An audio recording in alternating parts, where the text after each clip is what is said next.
sei o que vão pensar, que foi sugestão, que eu me deixei levar, que essas coisas não acontecem assim.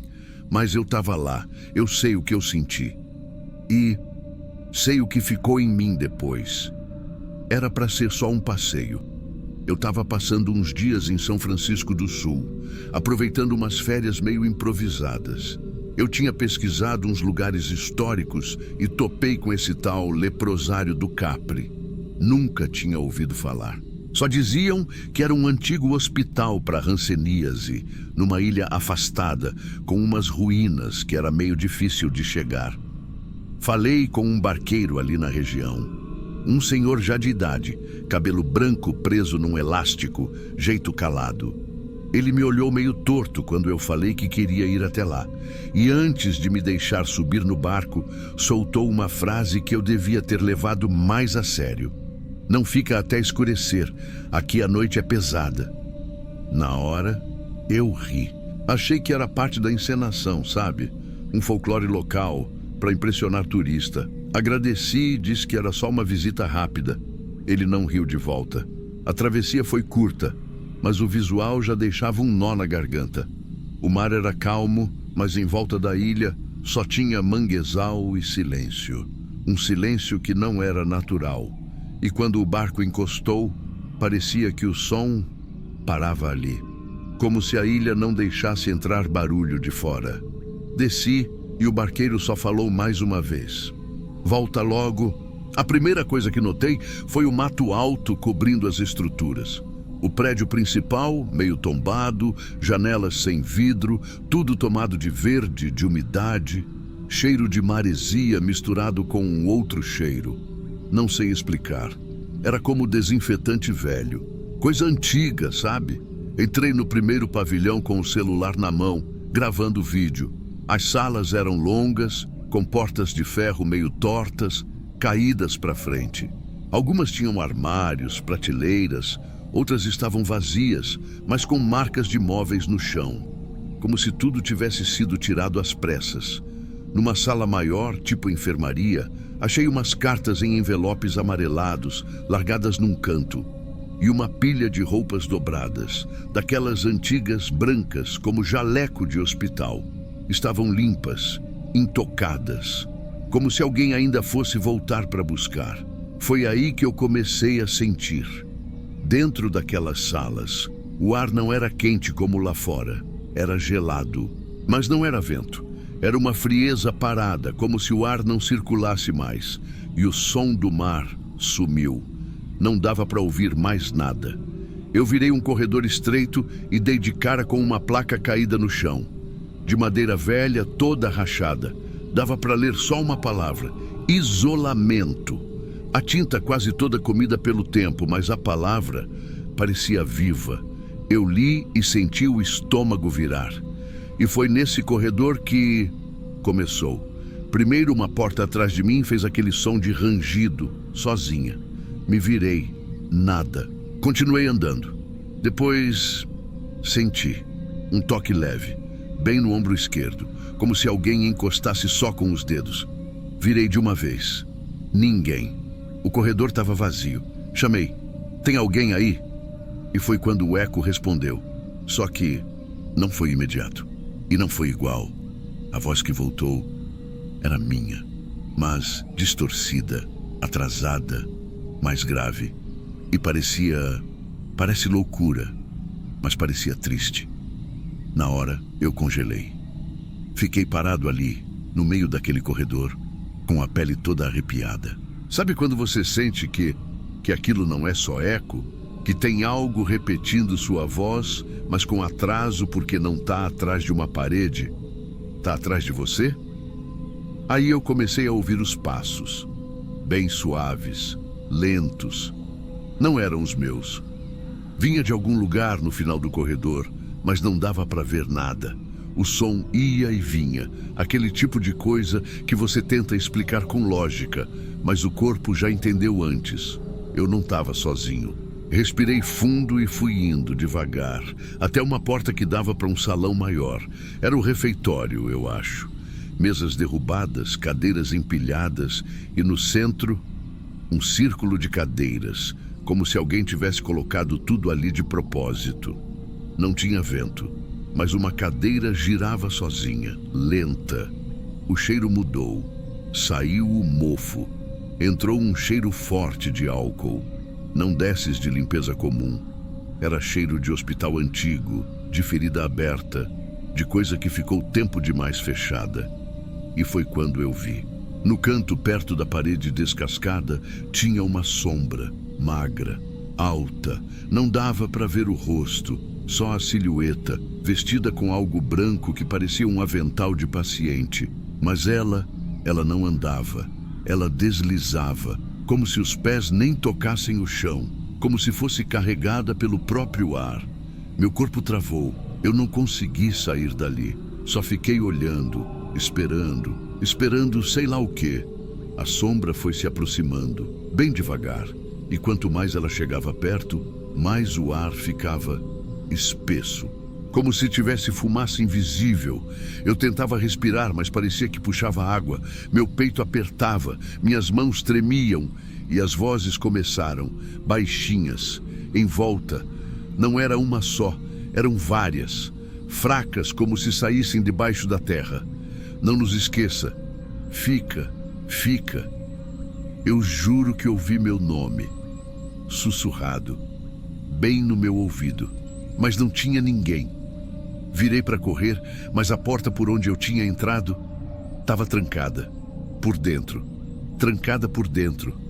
E eu estava sozinho. Eu puxava a maçaneta, batia na porta e nada. Parecia que a própria ilha estava me segurando ali.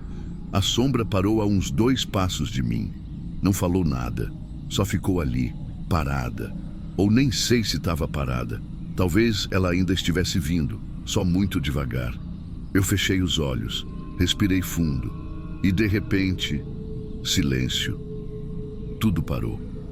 Abri os olhos e a sombra não estava mais lá. A porta aberta. Eu corri, saí tropeçando, derrubando coisas sem olhar para trás.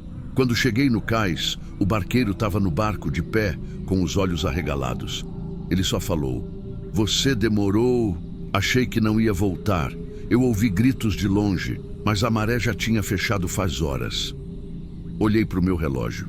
Tinha passado pouco mais de 20 minutos, mas o céu já estava laranja, quase noite, e ele jurava que esperou mais de 3 horas. No dia seguinte, quando acordei, tinha uma marca no meu braço, um círculo esbranquiçado na pele, como se tivesse sido queimado pelo frio. Não coçava, não doía, só estava ali. E ficou. Fui no médico. Ele olhou, passou luz, fez pergunta, não achou nada. Disse que não era alergia, nem fungo, nem queimadura, mas também não disse o que era. Hoje, faz mais de 1 ano. A marca ainda está aqui, nunca mudou. E às vezes, quando a noite fica muito silenciosa, eu ouço de novo. Não a sombra, nem os passos, só a minha própria voz, voltando atrasada, triste. Como se ainda tivesse alguém me chamando. Lá do Capri.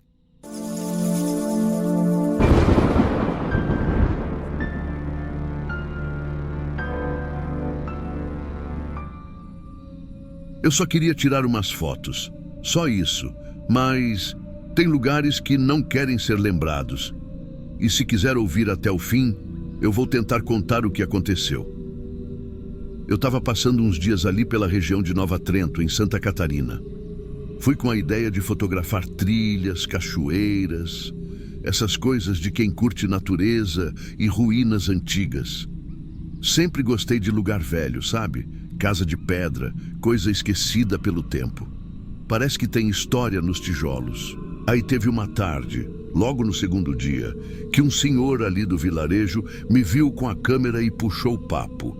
Ele perguntou o que eu estava procurando. Falei que gostava de fotografar construções antigas, principalmente igrejas, conventos, qualquer coisa que tivesse alguma história escondida. Aí ele me olhou meio torto, baixou a voz e falou de uma casa de pedra que ficava no alto de um morro, no meio da mata fechada. Disse que foi construída por padres italianos no final do século XIX. Um tipo de retiro espiritual, mas que ninguém mais usava. A casa estava lá até hoje, só que ninguém entrava depois do pôr do sol. Ele falou desse jeito e deu um meio sorriso, sabe? Como quem joga uma isca. E eu, besta, mordi.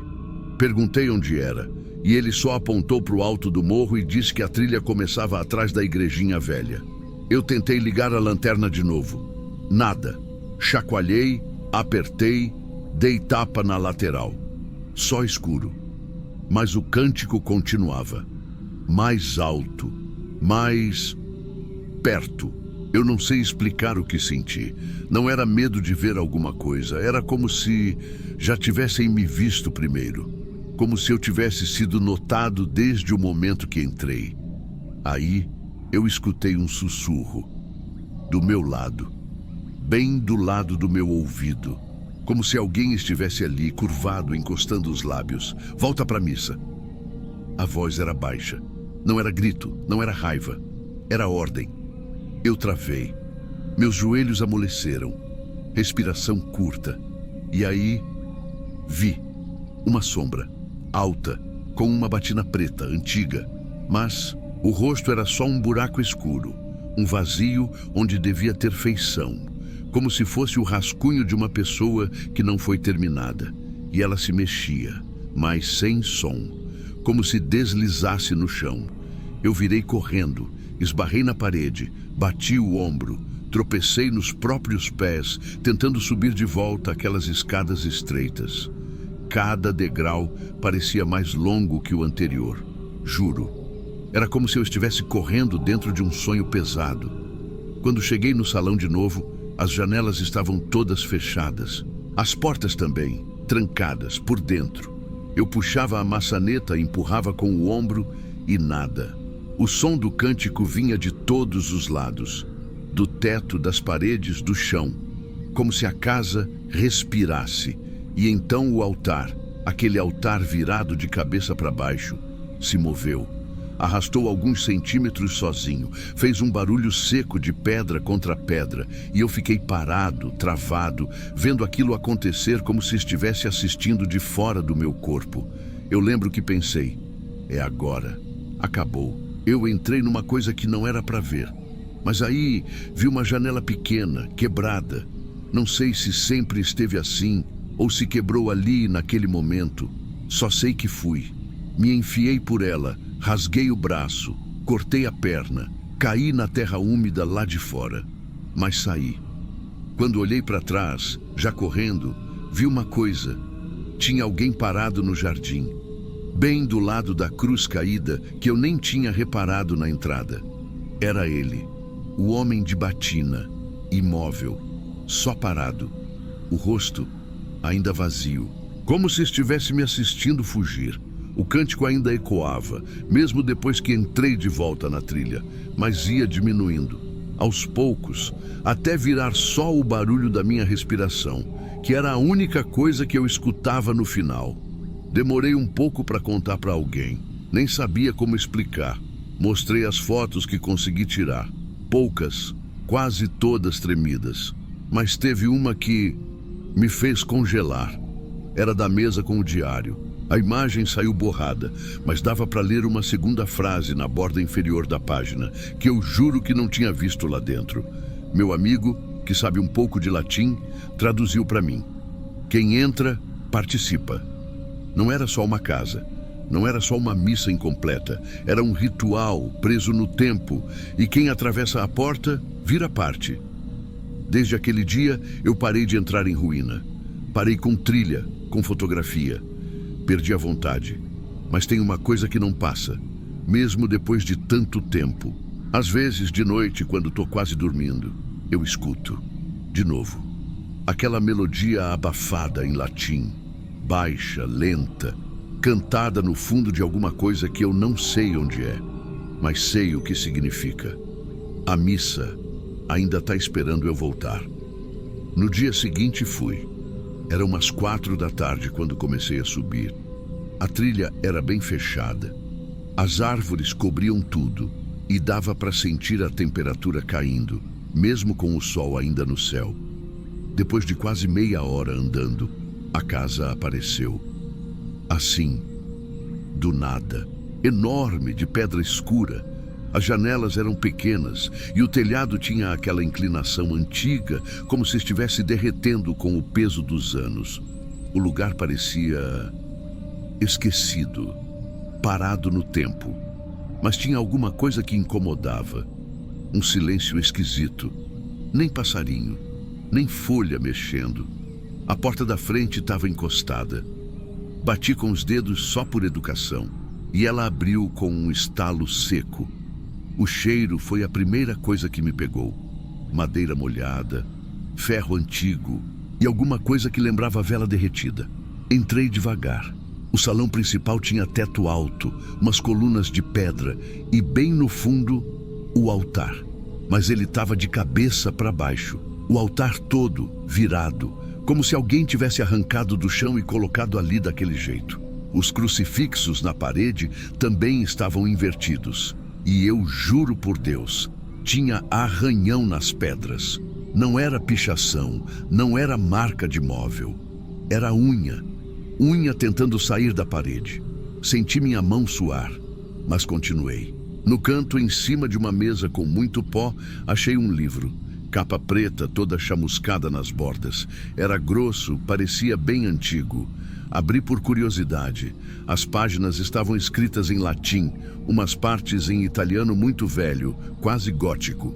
Consegui entender só uma frase que se repetia: non finita missa.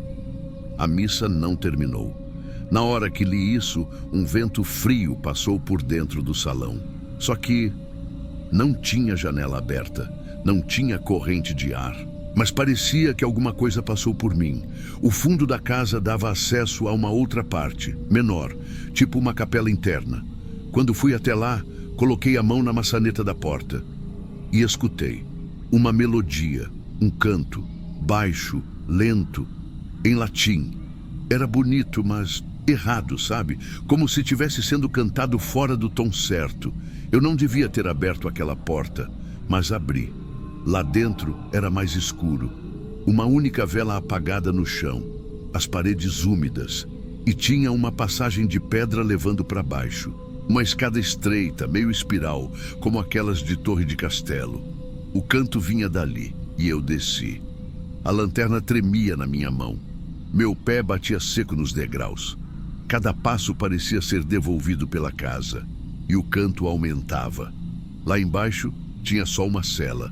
Correntes presas na parede, marcas de ferrugem ou sangue seco no chão e uma sensação de que eu não devia estar ali. E foi aí que a luz apagou.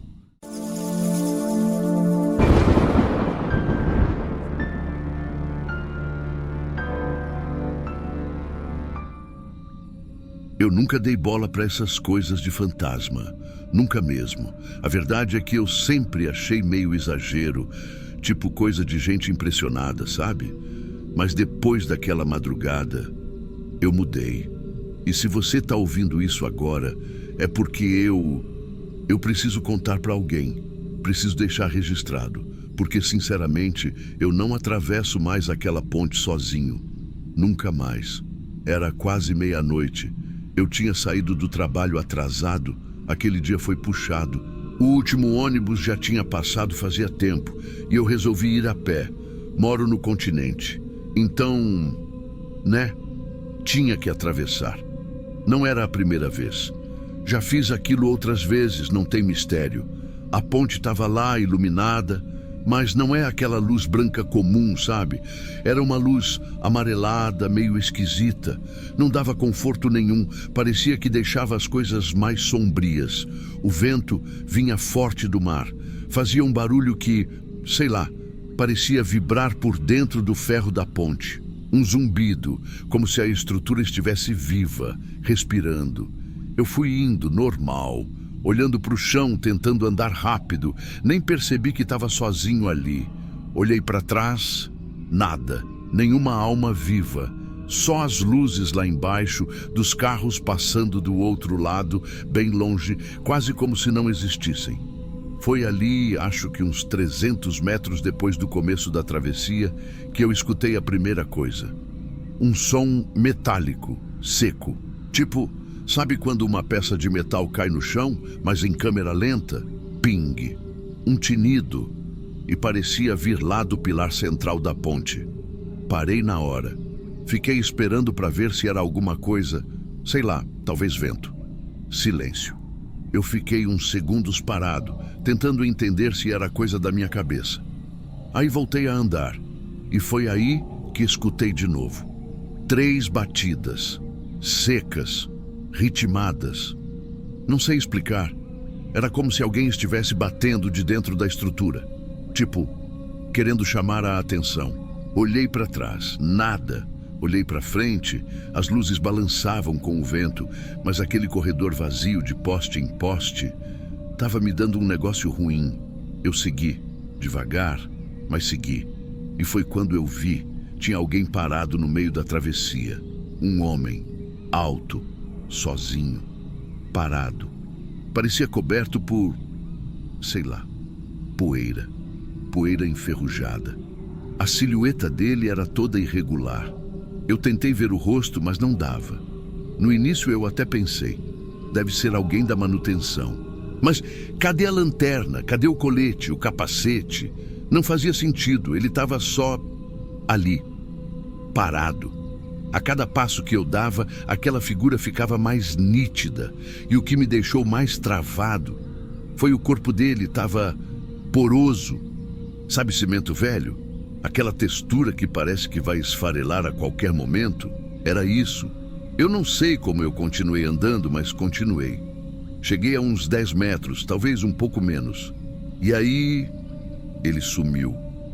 Não virou fumaça, não correu, não pulou, só deixou de estar ali. E foi nesse exato momento que uma voz surgiu, bem perto do meu ouvido. Hulk, grave, como se tivesse arranhado por dentro. Ainda estou aqui. Eu gelei, mas gelei de um jeito que eu nem sabia que dava.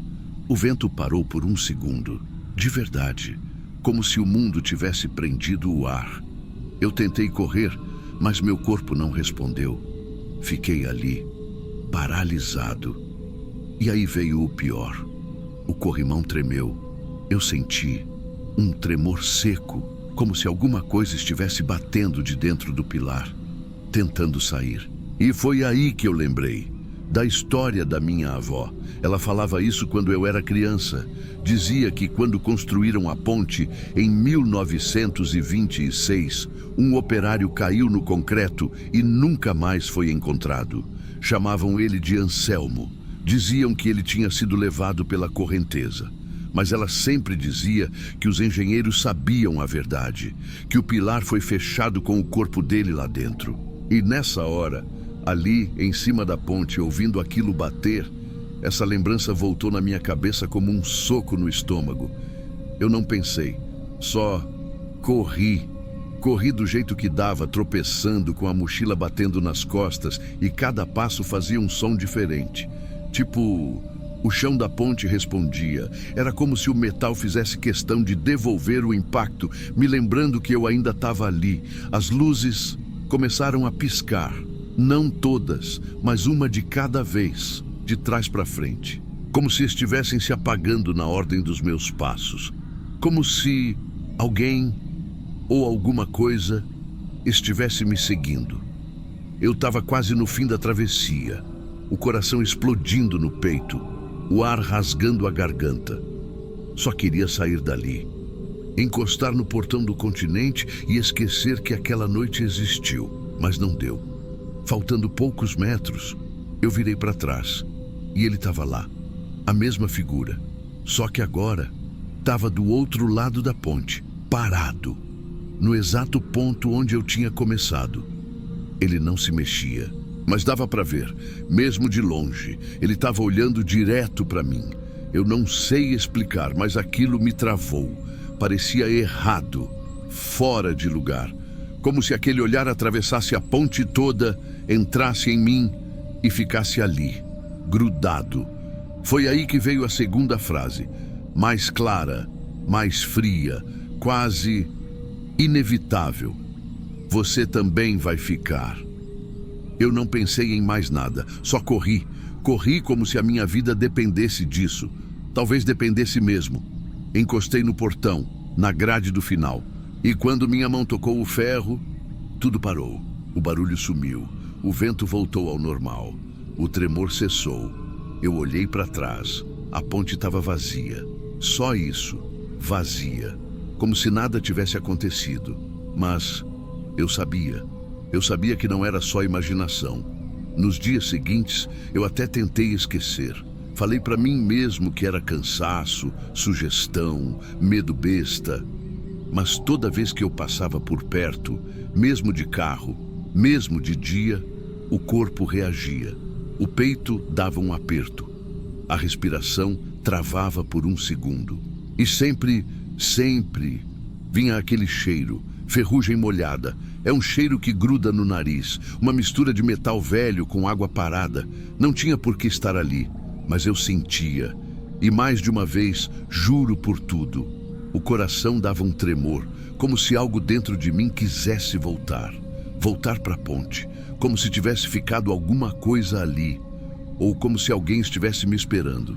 Sabe, às vezes eu penso que talvez o que quer que esteja ali naquela estrutura não está exatamente querendo assustar. Talvez esteja só tentando ser lembrado. Talvez esteja só cansado de ficar sozinho. Porque se o que minha avó contou for verdade, se aquele homem, o Anselmo, foi mesmo soterrado dentro do concreto, então ele está ali, há quase 100 anos, preso, no meio do caminho entre a ilha e o continente, sem nunca chegar a lugar nenhum. E sabe o que mais me assusta? Não é o que eu vi, nem o que eu ouvi, é o que eu senti. Porque naquela noite, quando ele sussurrou, ainda estou aqui, eu senti que aquilo não era uma ameaça, era um pedido, um apelo, como se ele tivesse me escolhido para levar essa história. Como se ele soubesse que eu escutaria. Então, se você está ouvindo esse relato agora, se algum dia você decidir atravessar a ponte Hercílio Luz de Madrugada sozinho, faz uma coisa por mim. Escuta, não finge que é só o vento, não ignora o som no ferro. E se sentir um cheiro de ferrugem molhada, para, respira. Talvez ele ainda esteja batendo, lá dentro do pilar, esperando que alguém, um dia, também fique. Essa foi a história de alguém que jurava não acreditar em fantasmas, até ser escolhido por um. Você atravessaria a ponte Hercílio Luz de Madrugada?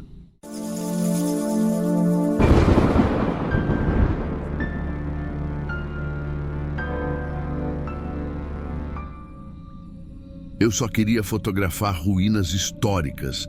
Era um hobby besta, coisa de fim de semana. Eu via muita gente postando essas fotos de lugar abandonado, com clima sombrio, pegada de mistério, sabe? E aí comecei a procurar por uns lugares diferentes. Quando topei com umas fotos antigas do Hospital Colônia Santana, lá em São José, me deu um negócio estranho. O lugar parecia congelado no tempo. Um complexo imenso, perdido no meio do mato, com uns muros altos e pavilhões que pareciam de prisão. E tudo vazio, aparentemente. Aquilo me chamou a atenção. Fui ler mais. Vi que era um hospital psiquiátrico, desses que internava quem a sociedade não queria lidar. Gente pobre, mulher considerada difícil, alcoólatra, gente que era só diferente. Comecei a pensar... Tem foto de tudo quanto é hospital abandonado por aí, mas desse aqui quase nada. Resolvi ir. Cheguei lá por volta de 9 da noite. Chovia de leve, aquele chuvisco fino que parece que gruda. Deixei o carro numa estrada de terra, um pouco antes da entrada, e fui andando até a cerca. Tinha um pedaço que estava torto, parecia fácil de pular. Pulei. Ninguém por perto, nenhuma câmera. Só o barulho das árvores e um silêncio esquisito, abafado, como se o lugar sugasse o som. Logo na entrada senti aquele cheiro forte, uma mistura de mofo, ferro velho e, não sei, remédio vencido. Um cheiro pesado que parece que entra na pele. Acendi a lanterna e comecei a andar. As paredes estavam descascadas, com aquela tinta esfarelando. O chão rangia a cada passo, e mesmo com o foco da luz, parecia tudo meio embaçado, sabe? Tipo poeira suspensa no ar. No bloco 3 tinha uma porta de ferro entreaberta. Empurrei devagar e o barulho que fez parece que ecoou até a outra ponta do mundo. Ali dentro, um salão com várias camas de ferro, umas todas tortas, enferrujadas, e tinha lençol ainda. Lençol velho, poído, grudado no colchão, como se tivesse secado junto com o tempo. Fui tirando umas fotos, mas com cada clique parecia que o ar mudava um pouco. Ficava mais gelado, mais espesso, mais observado. Lembrei das coisas que eu tinha lido sobre o lugar, de quando ele foi fundado, lá em 1941, e do incêndio, aquele de 1953. 23 pacientes morreram presos dentro das celas, trancados, sem chave e queimados vivos. Na hora que essa lembrança me veio, juro, eu senti como se alguém tivesse respirado bem perto da minha nuca. Parei de fotografar, apaguei a lanterna, fiquei só no escuro para ouvir. E foi aí que escutei um choro fininho, parecia de criança, vinha do fim do corredor. Mas não tinha criança ali, não devia ter ninguém. Fiquei imóvel, de verdade, nem respirava. O som ia e vinha, tipo soluço. Olhei para onde parecia vir e vi uma porta trancada com uma corrente velha. Mas a corrente, ela começou a balançar, sozinha, devagar, para frente e para trás. E de repente, parou. Se fosse o vento, ia continuar. Mas ela parou, no seco. Eu não sei se fiquei congelado por medo ou se meu corpo travou mesmo. Só lembro que dei um passo para trás e aí vi, encostada na parede, quase fora do alcance da luz, tinha uma mulher. Camisola branca, pé descalço, cabeça caída para o lado e o pescoço torto. Torto de um jeito que o queixo estava virado para trás. Mas os olhos pareciam me olhar. Eu não sei explicar, ela não se mexia, mas era como se o olhar dela me atravessasse. Na hora que eu vi aquele pescoço torto, minha lanterna quase caiu da mão. O corpo não se mexia, nada ali se movia. Mas os olhos dela estavam em mim, como se soubessem meu nome, como se já tivessem me visto antes. Foi aí que meu corpo reagiu.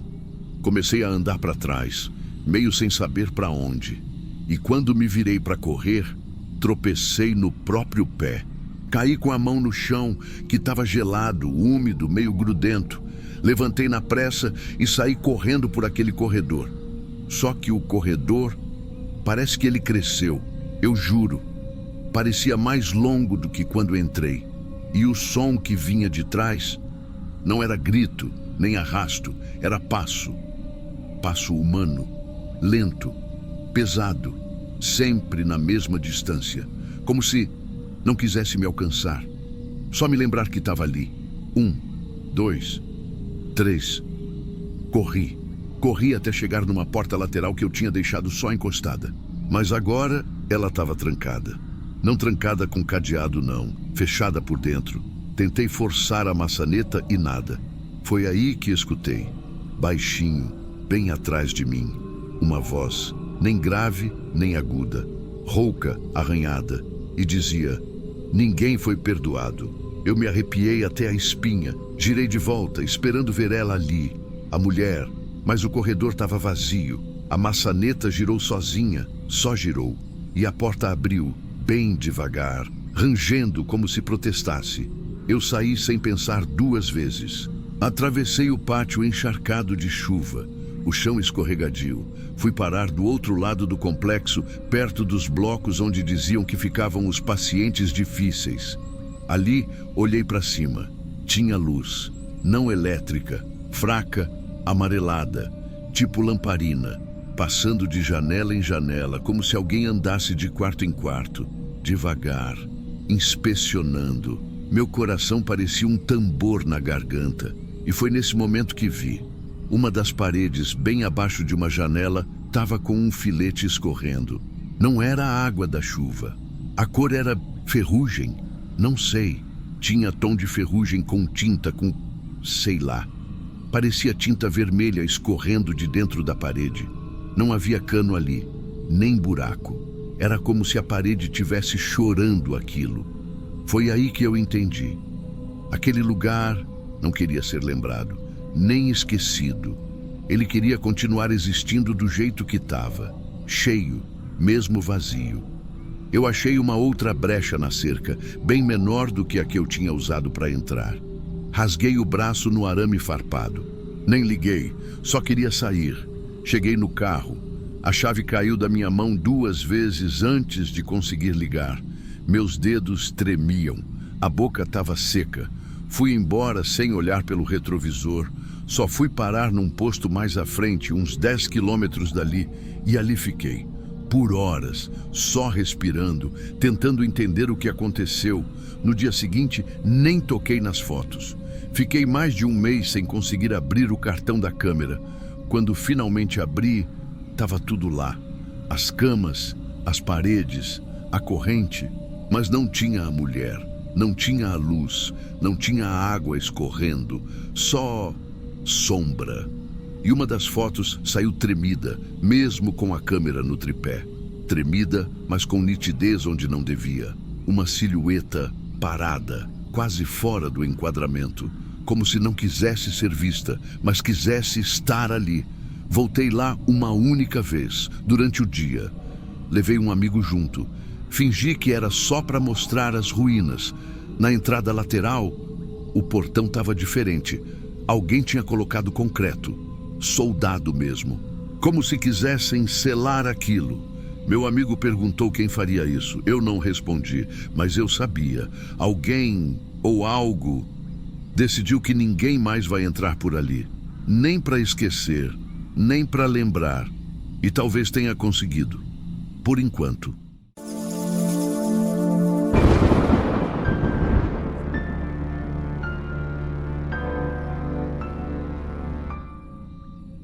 Se você acha que todo som tem uma explicação, escuta a minha história antes de decidir. Eu não sou o tipo de pessoa que acredita nessas coisas de verdade. Nunca liguei para lenda, história de espírito. Essas coisas sempre me pareceram exagero de gente impressionável. Mas tem uma coisa que eu aprendi naquela viagem para Santa Catarina. Tem lugar que guarda mais do que só vento e sal. Eu estava de férias com minha namorada em Balneário Pissarras, primeira vez que a gente foi para aquele lado do sul. Mar bonito, cidade calma. A ideia era relaxar, comer bem, caminhar na areia, coisa tranquila, sabe? Na última tarde, ela quis fazer massagem no spa do hotel e eu decidi andar um pouco sozinho. Fui até um barzinho que tinha perto da areia, pedi uma cerveja e fiquei escutando conversa de uns senhores ali no balcão. Um deles estava falando da tal Gruta da Noiva. Disse que era um lugar bonito, mas que ninguém ia mais. Tem coisa lá dentro. Ele comentou, olhando para o mar como se esperasse ver alguma coisa vindo de longe. Eu ri por dentro. Acha que eu ia perder a chance de visitar uma gruta só porque um senhor do bar falou que assombra? Terminei minha cerveja e fui. A trilha era fácil, bem marcada. Dava para ver que era ponto turístico esquecido mesmo. Mas o estranho começou cedo. Uns 50 passos depois que entrei na mata, o som do mar sumiu. E olha que eu ainda estava perto. Parecia que alguém tinha abaixado o volume do mundo. Eu até parei, tirei o celular do bolso para ver se era coisa da minha cabeça. Olhei para trás, nada. Para frente, só árvore. Mas não dava medo. Ainda não. Só estranhamento. Continuei. O calor era de fim de tarde, abafado, céu limpo, mas o ar começou a mudar. Frio. E não era vento. Era um frio parado, gelado, que vinha do chão, da pedra, sei lá. Quando cheguei na entrada da gruta, o sol ainda estava batendo de lado. A luz não entrava muito, mas dava para ver que a maré estava baixa. Entrei com calma, pé por pé, como quem respeita o silêncio, mesmo sem saber o motivo. O cheiro era estranho. Sal misturado com ferrugem, tipo quando a gente entra num navio abandonado. E tinha um som, um pingar, sempre no mesmo ritmo. Parecia batida de música, parecia uma marcha. Comecei a olhar as paredes, meio curioso, meio desconfortável. Tinha nome riscado com canivete. Paulo, Plazana, te amo, Camila. Essas coisas de casal. Mas num canto, quase no fundo, tinha um desenho meio apagado. Parecia um véu. Aí veio a primeira coisa que me fez congelar. Uma melodia baixinha, muito suave, feminina. Não dava para entender a letra, mas o ritmo lembrava uma música de casamento. Eu nem sei o nome dessas músicas, mas era isso, nítido. Não era celular, não era vento, era voz. Meus braços gelaram. Eu devia ter saído naquela hora, mas a curiosidade me empurrou mais para dentro. Como se cada passo fosse uma resposta para um chamado que eu nem sabia que estava ouvindo. Foi aí que eu vi um véu branco, encharcado, preso numa pedra. Parecia esquecido ali, mas estava se mexendo. E o vento vinha do lado oposto. Na hora, minha respiração travou. Fiquei parado, olhando aquilo, tentando entender. Aí escutei uma voz, feminina, baixa, chamando meu nome. O meu nome verdadeiro. Não era apelido. Não era nome de rede social. Era meu nome de batismo. O nome que nem minha namorada usa. Na hora, minhas pernas falharam. Na hora que escutei meu nome daquele jeito, não foi alto, nem urgente. Foi suave, como quem convida. Mas aquilo gelou meu corpo inteiro. Meu primeiro impulso foi olhar para trás, mas eu sabia. Não tinha ninguém atrás. Mesmo assim, virei. E claro, nada. Só aquela entrada escura atrás de mim. Só o som do gotejo. Só a minha respiração descompassada. Quando voltei os olhos para o véu, ele tinha mudado de lugar. Não muito, mas o suficiente para parecer mais perto. E o jeito que ele se mexia não era balançar de pano no vento. Era como se alguém ainda segurasse. Naquele momento eu senti. A gruta inteira estava olhando para mim. Não sei explicar, mas sabe quando parece que até a pedra te encara? Fui dar um passo para trás e escutei de novo. A mesma voz, mesma suavidade. Você veio, mas agora vinha de dentro da gruta, mais fundo.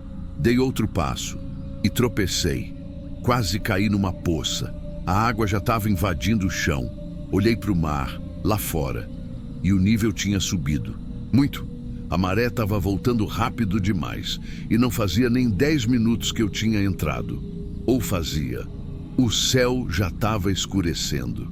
De repente, a trilha de gotejo virou um coro de gotas batendo ao mesmo tempo, como palma de noiva na marcha lenta. A entrada parecia menor, ou era minha cabeça. Corri, juro que corri, mas não parecia que eu saía do lugar. As paredes começaram a parecer mais próximas, como se a gruta tivesse se fechando. Aí veio o toque, no meu ombro esquerdo, gelado, suave, firme. Eu não olhei, não consegui, mas escutei, perto do meu ouvido, como se fosse dentro da cabeça. Você veio, agora fica. Foi como um sussurro que perfura. A última coisa que lembro foi o cheiro forte de sal e o véu se mexendo de novo. Depois disso, nada. Apaguei. Simples assim, como se tivessem apagado a luz da minha consciência. Quando voltei, eu estava fora da gruta, na areia, molhado até o joelho. O céu já estava escuro, a cidade acesa lá no fundo. O relógio no meu pulso, parado, marcava exatamente o horário que eu achei que tinha entrado. 17h43. Fiquei sentado ali um tempo, tentando entender se era desmaio, insolação, algum tipo de apagão. Não lembro de sair da gruta, não lembro da maré me levando, nada.